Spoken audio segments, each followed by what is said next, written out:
Iron Man is one of my favorite superheroes, hands down. The journey that Tony Stark goes through in each of these MCU films makes me appreciate him more and more, especially his roles in Spider-Man Homecoming and Infinity War.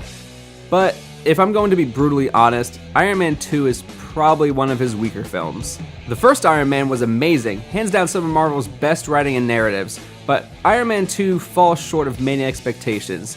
No, it's not completely incompetent like the Incredible Hulk, but it does fail in a few categories. Firstly, Mickey Rourke's character, as cool as he wasn't as compelling of a villain. He loses to Iron Man twice in this film, and both fight scenes happen pretty quickly, not to mention his robot army did more damage than he did. Secondly, while Nick Fury and Black Widow did have a few cool moments in this, it felt like they were purely there to advertise for the Avengers film. Yeah, sure, Marvel announced that that's what this film would be building up towards anyways, but they could have at least made the main villain more tough to beat so that Fury and Widow would have to help Iron Man save the day. This way we'd get that big boss fight I wanted while also connecting the characters to Tony's struggles. Plus, and this is just my opinion, I feel the audience would root for the supers more if they were fighting together as opposed to hanging out together. I'm just saying.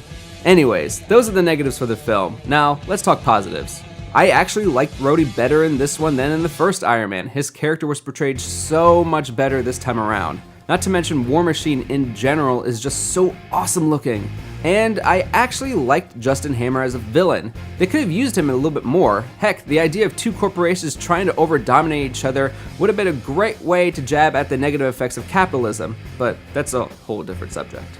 The action scenes were choreographed much better this time around, and the special effects looked much better too. Also, that kid who's supposed to be Peter Parker, great way to connect everything together, Marvel. You did good. Besides those, there were some really cool fight scenes. The scene at the race in particular was fun, and the fight at the World's Fair with those Iron Man robots was really cool too. Aside from those positives, nothing else about this film really stood out. Again, there were some great moments, but nothing memorable enough to make you constantly want to revisit this film. It's just an okay sequel.